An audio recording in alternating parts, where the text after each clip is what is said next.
ये बजट भी अच्छे दिन आएंगे, मतलब भविष्य काल में ही है। उसमें अभी ऐसी कोई प्रक्रिया दिख नहीं रही है कि इससे आत्मनिर्भर भारत आएगा। ऐसा नहीं लगता कि हाँ, इस बजट से कहीं हम बहुत ज़्यादा उबर पाएँगे।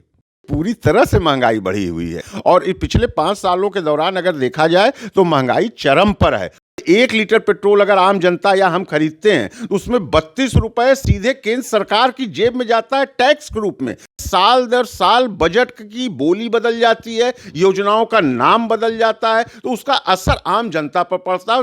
वित्तीय वर्ष 21-22 का बजट आया है। इस बजट को लेकर राजनीतिक सरगर्मियां अपने उफान पर हैं। अपने अपने नज़रिए से हर कोई अपनी प्रतिक्रिया दे रहा है, लेकिन इसकी हकीकत क्या है, इसके बारे में मैंने अर्थशास्त्री से जानने की कोशिश की और सीए से बात की। उन दोनों का कहीं न कहीं यह मानना था, भले ही वो दरकिनार करते हुए बातों को इस नतीजे पर पहुँचे कि महंगाई कहीं न कहीं बढ़ी है। इस क्रम में आज हम वरिष्ठ पत्रकार श्री अनिल मिश्रा सर के पास आए हैं। हम इनसे जानना चाहेंगे कि प्रथम दृष्टया सर आपको बिल में क्या लगता है। आपका बहुत बहुत स्वागत है। जी, धन्यवाद।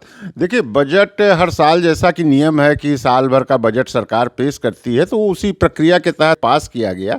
लेकिन बजट को अगर अभी पूरा निष्कर्ष बताना हो तो मैं नहीं समझता कोई बता पाएगा। बहुत जल्दबाजी हो जाएगी। उसकी हार्ड कॉपी जब आ जाएगी, लोगों को पढ़ने समझने के बाद थोड़ा पूरी तरह से निष्कर्ष निकलेगा। लेकिन हाँ, जितना देखा सुना पार्लियामेंट से लेके यहाँ तक, उस हिसाब से ये कहा जा सकता है कि ये बजट भी औरों बजट की तरह, औरों का मतलब पिछले 6 साल के जो बजट आए हैं उनकी तरह, जो भविष्य के प्रति एक उम्मीद जगाना, आशा जगाना, या ये कहना कि अच्छे दिन आएंगे, ये बजट भी अच्छे दिन आएंगे, मतलब भविष्य काल में ही है। ऐसा बजट में कुछ विशेष, या आप कहें कि स्पेशली 1-2 पॉइंट्स ऐसे कहा जाए कि जैसे हर बजट में होता है कि ये चीज़ बढ़ गई या ये चीज़ घट गई, अगर ऐसा कुछ कहा जाए तो ऐसा कोई नोटिस करने वाली चीज़ नहीं थी। जो इंफ्रास्ट्रक्चर को लेकर बात कही गई है कि भविष्य में इस बजट के द्वारा इंफ्रास्ट्रक्चर तैयार किया जाएगा, आत्मनिर्भर भारत बनाया जाएगा, तो ये वही है जैसे मेक इन इंडिया या स्टार्टअप या बहुत सी बातें आपको सुनने में आई। तो अब आत्मनिर्भर भारत, जो कि पिछले 6 महीने से, मई से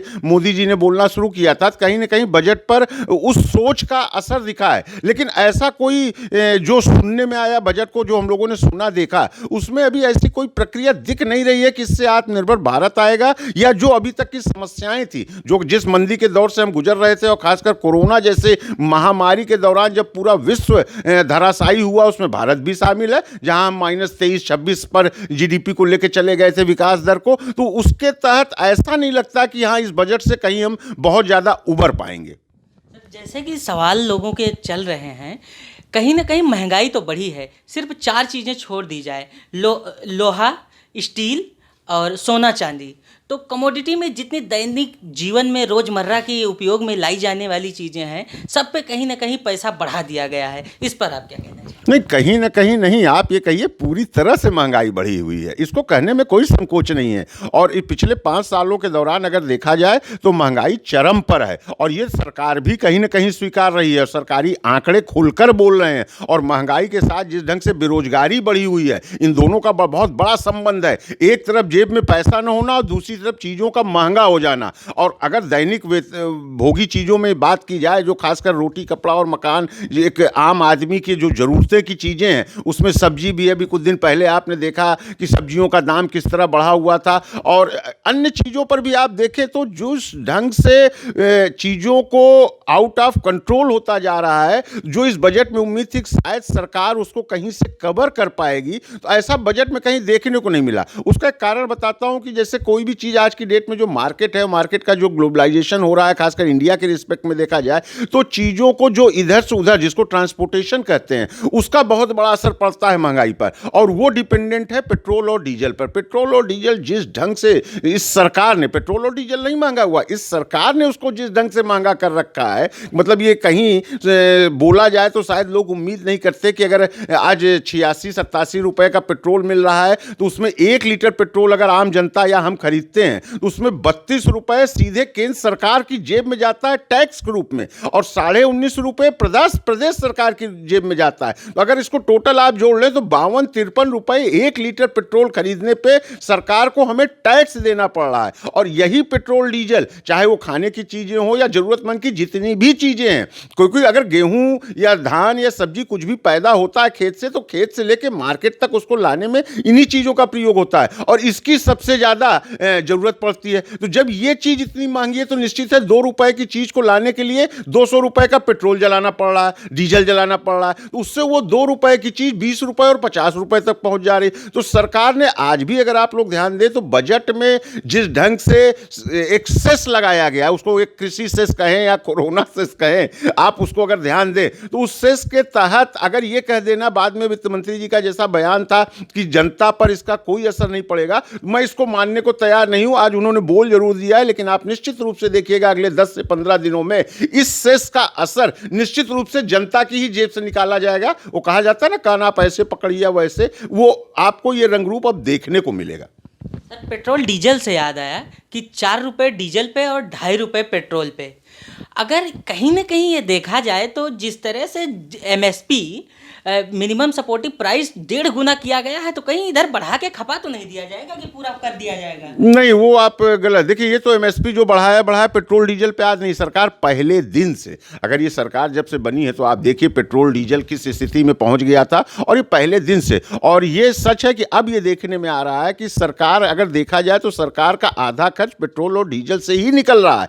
अगर आप कमाई की बात करें तो मैं आपको बहुत छोटा सा उदाहरण देता हूं कि मेक इन इंडिया जब लाया गया था इस सरकार के द्वारा, तो उस वक्त जीडीपी में मैन्युफैक्चरिंग जो एक परसेंटेज था वो 15.5% था, और 2019-20 में आके घट के वो 13.5% आ गया। मेक इन इंडिया को जब इस तरह से बढ़ावा दिया गया, इतना उस पर रुपया खर्च कर दिया गया, उसके बावजूद हमारा प्रोग्रेस रिपोर्ट बढ़ने की बजाय घट गया। तो आप इससे अंदाजा लगाएं कि हमें मिल कहाँ रहा। सरकार जितना टैक्स हर साल बजट में उम्मीद करती है, इस साल का भी बजट का आप टैक्स ले लें कि हमें जो प्रत्यक्ष कर या अप्रत्यक्ष कर जो उन्होंने अनुमानित किया था, और जिस कर के बेस पर पूरा बजट आधारित होता है और जिसके आधार पर योजनाएं बनती हैं, तो उस कर को आप देखें कि जितना जितना किया गया था उम्मीद या एक योजना में डाला गया था, उसका 60% 65% केवल वसूली हो पाई। तो जो 35% 40% वसूली नहीं हो पा रही है, तो वो फिर कहां से आएगा, वो योजनाएं कहां से चलेंगी? इसीलिए साल दर साल बजट की बोली बदल जाती है,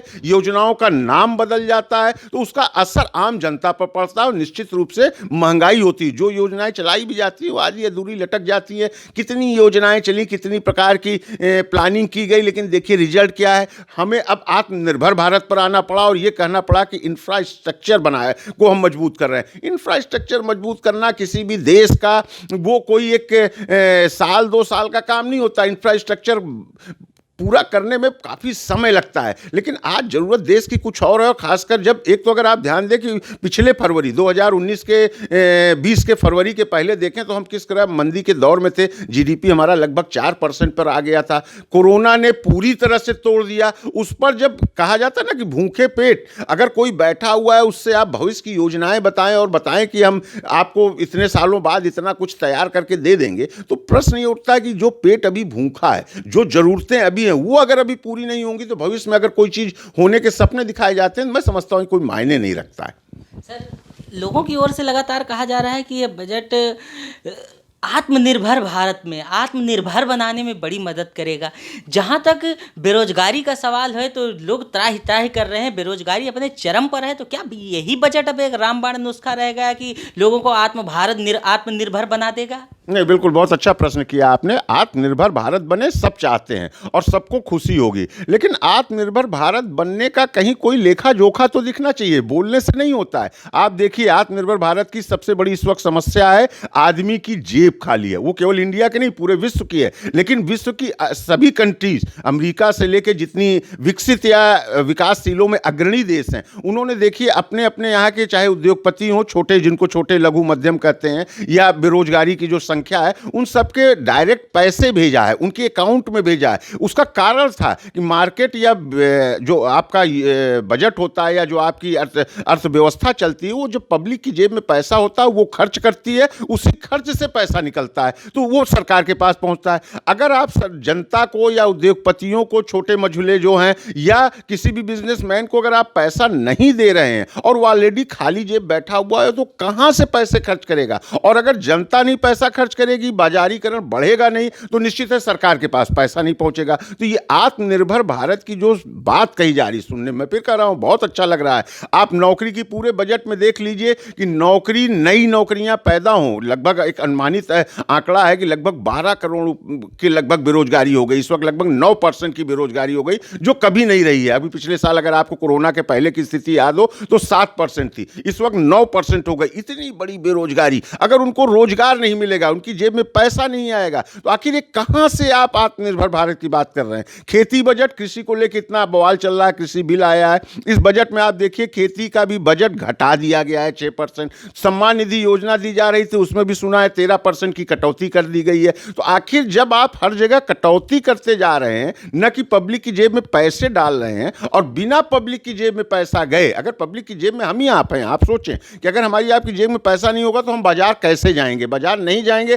तो दुकान से सामान नहीं खरीदेंगे। तो जो दुकानदार दुकान खोले बैठा है, अगर उसका दुकान का सामान नहीं बिकेगा तो उसमें बहुत से तरीके होते हैं, 4 प्रकार के जो रोजगार पैदा होते हैं, या सरकार को उन सामानों से जो टैक्स मिलता है वो टैक्स नहीं मिलेगा। ये आत्मनिर्भरता कहां दिख रही है? एक तो जो पहला ग्राहक है वो खुद ही दूसरे पर निर्भर खाली पेट बैठा हुआ है, वो दुकानदार ग्राहक पर निर्भर है, और दुकानदार के जो बहुत बड़ी एक हेल्प मिलती है वो सरकार की तरफ से मिलती है। सरकार का अगर याद हो, अभी आपको देखें कि जो 2-4 बजट के रूप में ही कोरोना काल में सरकार ने चीज़ें दी थी, जो 20 लाख, 5 लाख, 10 लाख ऐसे एक घोषणाएं की गई थी, उनमें भी अगर आप देखें तो उसका प्रारूप जो था वो कहीं से जनता के फायदे में नहीं रहा। मैं कोई विरोध करने के लिए नहीं बोल रहा हूँ, क्योंकि उसमें सीधे जो एक लोन लेने की बात कह दी गई, वो एक बहुत मतलब चीज़ों को मोड़ दिया गया। और मोड़ने का कारण है कि आज भी आप देखें तो वो छोटे मध्यम लघु उद्योग जो हैं वो वहीं पर वहीं बैठे हुए हैं, बल्कि और उससे स्थिति में गिरे हैं। और बेरोजगारी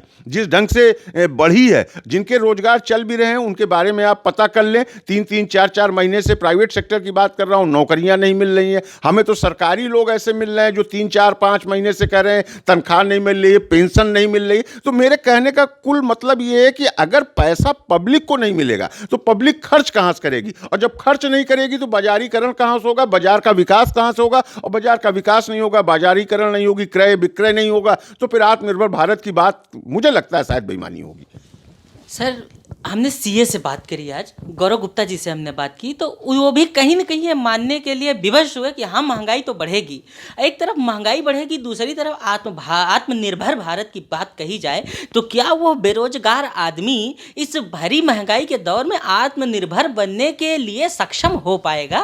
अभी तो आत्मनिर्भर छोड़िए, अभी तो पेट भरने के लिए परेशान है, और भरने के लिए नहीं, जिस भूख से उसकी तड़प बनी हुई है, जिस भूख से वो मरने की कगार पे बढ़ रहा है, उसको रोकने का प्रयास करेगा। वो किसी तरह अपने को सरवाइव करने की स्थिति में नहीं है, उस स्थिति को बरकरार रखने के लिए कि जिंदा रहे, इसकी लड़ाई वो लड़ रहा है। आत्मनिर्भर बनना तो बड़ी दूर की बात है। तो इसलिए अभी ये कहना कि आत्मनिर्भर भारत, तो मैंने बोला ना कि देखिए, इस सरकार की एक खासियत है कि योजनाएं हो, प्लानिंग हो, या जो बातें कहती इतने लच्छेदार और आंकड़ों, देखिए सरकार की एक सबसे बड़ी खासियत है कि ये आंकड़ों बेस हमेशा राजनीति करती है, न कि बजट ही। और आंकड़े इतने अच्छे लुभावने और इतने अच्छे ढंग से रखे जाते हैं कि लगता है सब कुछ, सब तरफ हरियाली ही हरियाली है, लेकिन हकीकत जनता जानती है, जनता के साथ जो हो रहा है वो जानता है। तो इसलिए ये कहना कि आत्मनिर्भर भारत, ये सब बड़े दूर के सपने हैं। अगर आपको याद हो तो न्यू इंडिया और शाइनिंग इंडिया क्या क्या, वो मैं उस पर नहीं जाना चाहता, लेकिन मेरा ये मानना कि आज के बजट में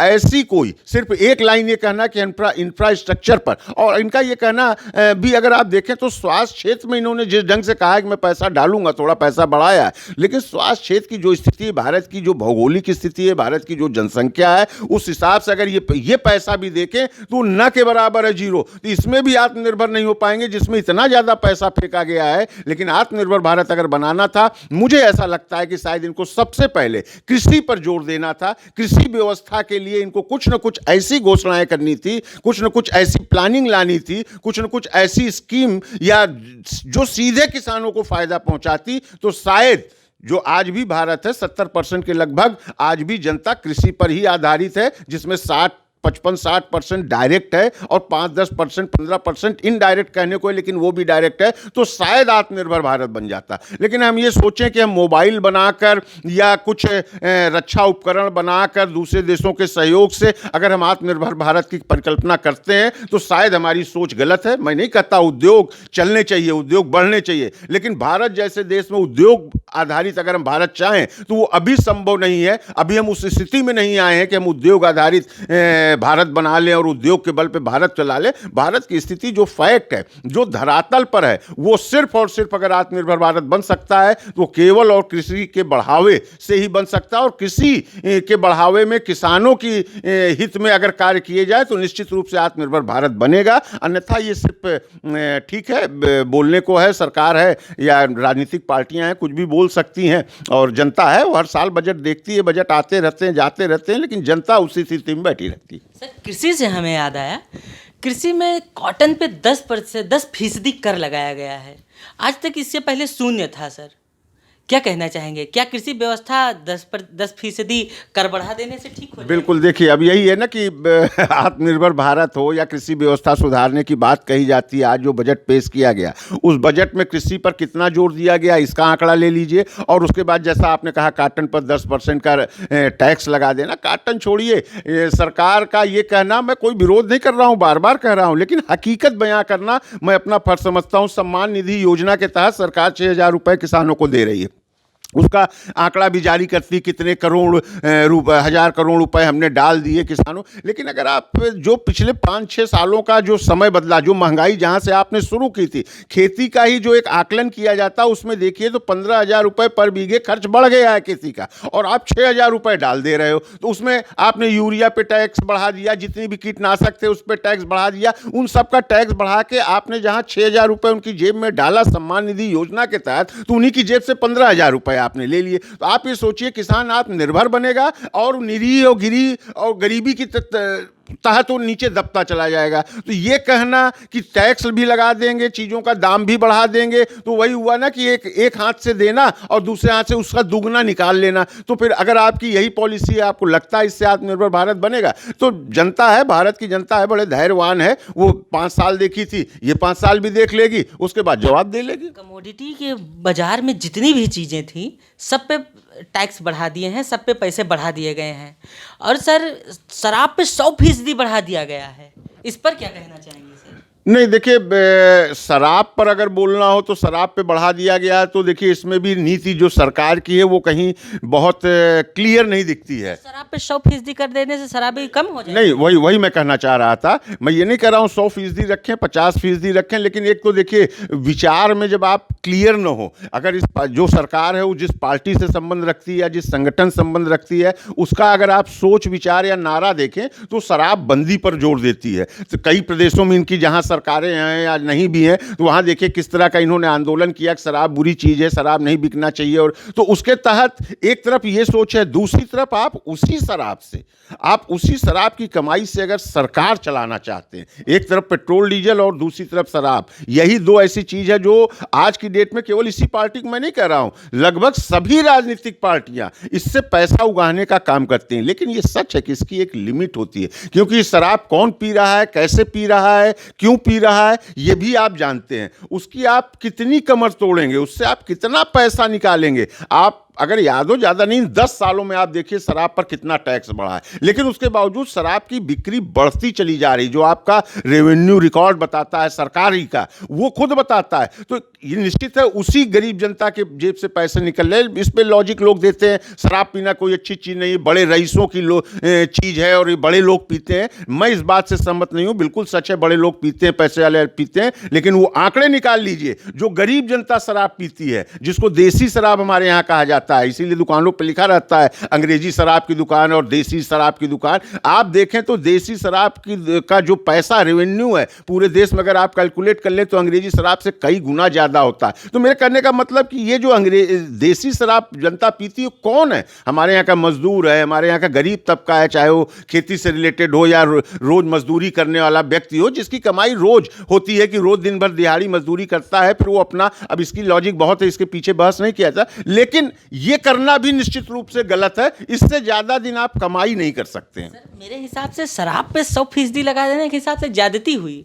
अगर जहां कोरोना काल के दौरान देवालय को बंद रखना पड़ा लेकिन मदिरालय को खोलना पड़ा, देवालय बंद रहे लेकिन मदिरालय खुले इस दौरान। नहीं, तो मैंने पहले ही आपसे कहा ना कि देखिए सरकार जो चल रही है, अगर इस देश में पिछले 10 सालों में आप देखें तो खासकर यही शराब और पेट्रोल डीजल, यही दो चीजें हैं जो सरकार को चला रही हैं और सरकारी कर्मचारियों को तनख्वाह दे पा रही है। ये बहुत खरा बोल रहा हूं, बहुत कम लोग बोलेंगे। इन दो का जरा आप कभी रेवेन्यू आंकड़ा देख लीजिए, इनको एक किनारे कर दीजिए और सरकार की जो कमाई का पैसा है उसको एक तरफ देख लीजिए, आपको हकीकत पता चल जाएगी। मैंने इसीलिए तो अभी आपको बोला ना कि सरकार अगर 1 लीटर पेट्रोल में, जनता के द्वारा खरीदे गए 1 लीटर पेट्रोल में 32 रुपए टैक्स केंद्र सरकार ले रही है और 19.5 रुपए प्रदेश सरकार ले रही है, तो आप अंदाजा लगाएं किस तरह से पैसे कलेक्ट किए जा रहे हैं। और ठीक वही स्थिति प्रदेश सरकार की हो, जो प्रदेश सरकार, चूंकि शराब की जो होती है वो प्रदेश सरकार के अधीन होती है, तो उसमें भी जो टैक्सेस लिए जा रहे हैं शराब पर, उसका अगर आंकड़ा देखें, इसीलिए सरकार,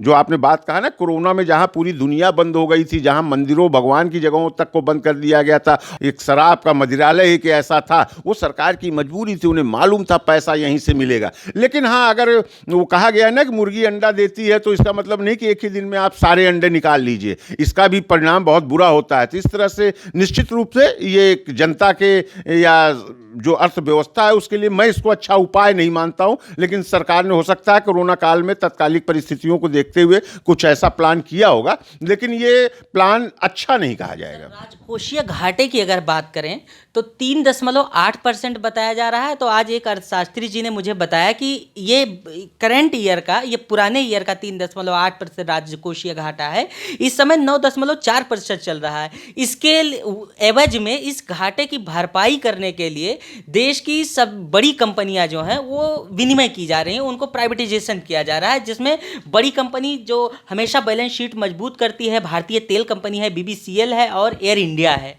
क्या कहना चाहेंगे इसे? नहीं, बिल्कुल ठीक कहा आपने। देखिए, पहले तो मैं बता दूं कि इस बजट के तहत जो हमारा डेफिसिट आया है, राजकोषीय घाटा जिसे कहते हैं, वो लगभग 6% के लगभग आया है। और जो पूरा एक उसमें बहुत सी चीज़ें जोड़ी घटाई जाती हैं, तो सरकार ने अपना उसमें भी कुछ आंकड़े का खेल किया है, नहीं तो वो ये 9 से 9.5% के ऊपर जा रहा है। लेकिन इसकी भरपाई के लिए मैं बहुत छोटा सा उदाहरण देता हूँ कि भी जो हमारा साल बीता, इस साल में इसका तरीका ये है कि विनिवेश हो, और विनिवेश को लेकर चाहे वो केंद्र सरकार रही हो या प्रदेश सरकारों ने जिस तरह से बड़ी बड़ी योजनाएं की, समिट की, अगर आपको याद हो गुजरात समिट की तरह एक फैशन चल गया था, तो कई प्रदेशों ने किया, उत्तर प्रदेश ने भी किया, बाकी प्रदेशों ने भी किया। उसमें अगर इस साल का मैं आपको बताऊं तो पूरी जो प्लानिंग थी गवर्नमेंट की, वो थी 2,35,000 करोड़ के लगभग का प्लान था कि विनिवेश हमारे यहाँ हो जाएगा, और उससे बहुत सी योजनाओं को बताया गया था इस क्षेत्र में, इस प्रोडक्शन में इस तरह का हमारा प्रोग्रेस होगा। लेकिन आज जो उसकी रिपोर्ट है, जहां 2,35,000 करोड़ की उम्मीद की गई थी, वहां 19,400 करोड़ रुपए मात्र इस साल भर में आए हैं।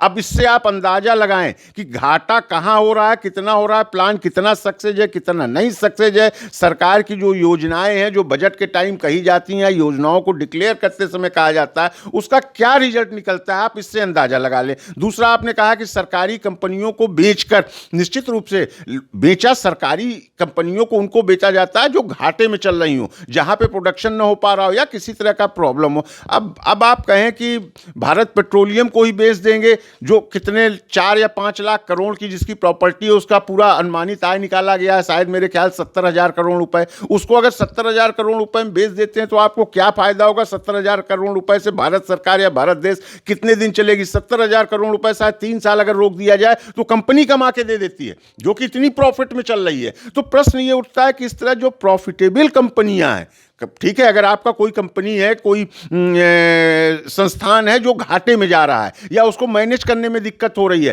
तो उसको आप बेचे, प्राइवेटाइजेशन का बढ़ावा दें, तो निश्चित है वो आगे सक्सेस होगा। वो हो सकता है नहीं 2 रुपए कमा देगी तो घाटा भी नहीं देगी, आपकी रिस्पॉन्सिबिलिटी खत्म हो जाएगी। लेकिन यहां प्रश्न ये उठता है कि जो कंपनी आपको इतना फायदा दे रही है, घाटे की तो छोड़ दीजिए, इतने रोजगार बने हुए हैं और भारत सरकार की एक संपत्ति बनी हुई, एक आधार बना हुआ, उसको भी अगर आप औने पौने दाम में बेचकर प्राइवेट लोगों को देने की बात कर रहे हैं, चाहे वो भारतीय हो या विदेशी हो, प्राइवेट और सरकारी में बहुत बड़ा अंतर होता है। निश्चित रूप से कहीं ना कहीं ये भारत के भविष्य के लिए मैं नहीं समझता ये हितकारी है। इस पर सरकार को जरूर चेतना चाहिए। सर, अब इस दौर में, या हम कहें अभी कोरोना काल ही चल रहा है, इस दुर्लभ क्षण में क्या लोगों के लिए कोई वैकल्पिक उपबंध सुनिश्चित किए जा सकते हैं कि यह मान लिया जाए लोगों की कमर टूटेगी? नहीं, निश्चित रूप से देखिए, कोरोना काल अभी चल रहा है और अभी ख़त्म होने की बात छोड़िए। जिस ढंग से अभी ब्रिटेन और अमेरिका या यूरोपियन कंट्री में देखेंगे, जब वो इस टाइम बढ़ना शुरू हुआ है एक नए स्ट्रेन के साथ, तो पहले से ज़्यादा विकट स्थिति में आया है, उन देशों की कमर तोड़ दिया है। तो ये कहना कि कोरोना काल ख़त्म हो गया, ख़त्म हो रहा है, ऐसा नहीं है। लेकिन ये हमारा सौभाग्य है, भगवान की कृपा है कि हमारे देश में कोरोना दिनों दिन कम होता चला जा रहा है। लेकिन कोरोना से तो अभी हम मुक्त नहीं हुए हैं, जिसका असर आप बाज़ारों में हर जगहों पर देख सकते हैं, बिजनेस में, जिससे बजट जुड़ा हुआ है। और दूसरा, अगर ये कहें कि एक वैकल्पिक कोई व्यवस्था या ऐसा कुछ, तो इस बजट के थ्रू तो निश्चित रूप से महंगाई का बढ़ना दिख रहा है, इस बजट के रूप से निश्चित रूप से समस्याओं का बढ़ना दिख रहा है। मुझे ऐसा नहीं लगता कि कहीं कोई एक बहुत अच्छा एक रास्ता हमें दिखेगा, क्योंकि उसका सबसे, जो हमारे यहाँ 2 ही सबसे बड़ी प्रॉब्लम है, एक रोजगार, हमारा देश युवा, जिसको प्रधानमंत्री खुद बोलते हैं कि हमारे युवा देश की पावर हैं, ताकत हैं, और इस वक्त हम इतने ज़्यादा युवा हैं, 35 साल से कम खड़े हुए हैं, तो उन युवाओं की सबसे बड़ी आवश्यकता है रोजगार। और रोजगार के मामले में इस वक्त हम शायद भारत के इतिहास में सबसे निचले पायदान पर चल रहे हैं, जहां पर 12 करोड़ के लगभग अगर बेरोजगारी फैली हुई हो, इतने में न जाने कितने देश समा जाते हैं, 9% जिसका आंकड़ा चल रहा हो, वहाँ आप रोजगार न दे पाएँ, अगर न दे पाएंगे आगे, तो निश्चित है कि कहा जाता है ना, empty mind is devils workshop. तो निश्चित रूप से जो ये नौजवान खड़े हैं, इनको अगर काम न मिला, इनका माइंड का उपयोग या उनकी ताकत का उपयोग न किया गया, तो निश्चित रूप से भारत के लिए शायद अच्छा नहीं होगा। आत्मनिर्भर भारत वाला फार्मूला इसमें फिट बैठेगा? नहीं, मैंने शुरू में ही कहा था कि आत्मनिर्भर शब्द बोलना, सुनना और अच्छा लगता है, और हम भी चाहते हैं, और मैं समझता हूँ पूरा देश चाहता है कि देश आत्मनिर्भर हो जाए। लेकिन आत्मनिर्भर होने की जो एक प्रक्रिया होती है, आत्मनिर्भर होने का जो एक आधार होना चाहिए, वो अभी हमारे देश में नहीं है। हम इस तरह अगर सोचते हैं कि हम आत्मनिर्भर हो जाएंगे, तो मुझे लगता है शायद हम कुछ ज़्यादा जल्दबाजी कर रहे हैं। हमें उसकी तरफ आगे बढ़ना चाहिए, लेकिन उस आत्मनिर्भर बनने के प्रयास में हम जो जिस पर निर्भर हैं, उन चीज़ों को अगर छोड़ते हुए आगे जाते हैं, तो निश्चित रूप से हम ना आत्मनिर्भर हो पाएंगे, और जो निर्भर जिस पर थे वो भी छूट जाएगा। तो शायद हम, जिसको कहते हैं ना कि 2 नावों पे पैर रख के सवारी करना ठीक नहीं होता है, तो शायद हमारे लिए भी ये ठीक नहीं होगा। व्यवस्थाएं कहीं इस कदर गड़बड़ा जाएंगी कि उनको संभालना शायद मुश्किल हो जाएगा। सर, चलते चलते अंत में हम एक राजनीतिक टिप्पणी चाहेंगे। राहुल गांधी ने कहा यह बजट सिर्फ देश के पूंजीपतियों के लिए है।